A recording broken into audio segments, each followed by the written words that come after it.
T V اور film اداکار سلیم ناصر مرحوم، جن کا اصلی نام سید شیر خان تھا،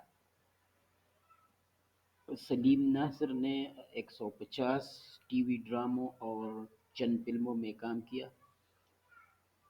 سلیم ناصر 15 نومبر 1944 کو مشترکہ ہندوستان کے شہر ناگپور میں ایک مسلم راجپوت گھرانے میں پیدا ہوئے۔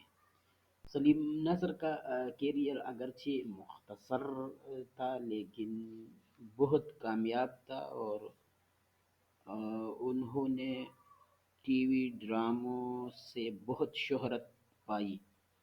آپ کے مشہور پی ٹی وی ڈراموں میں یا نصیب کلینک 1972، بندش 1976، آخری چٹان 1982، انکہی 1982، کیپٹن سرور شہید نشان حیدر 1983، آنگن ٹیڑھا 1984، دستک 1986، جانگلوس 1989 وغیرہ وغیرہ شامل ہیں۔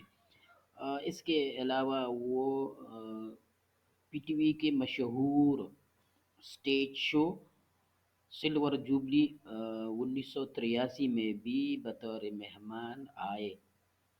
سلیم ناصر کی مشہور فلموں میں الآصفہ 1971، عجب خان افریدی پشتو 1971، دو ساتھی 1975، زیب النساء 1976، اور خاک اور خون 1979 وغیرہ شامل ہیں۔ سلیم ناصر 4 ستمبر 1989 کو دل کا دورہ پڑنے سے 44 سال کی عمر میں انتقال کر گئے۔ آپ کے وفات کے بعد 1990 میں صدر پاکستان کی طرف سے آپ کو پرائڈ آف پرفارمنس ایوارڈ سے نوازا گیا۔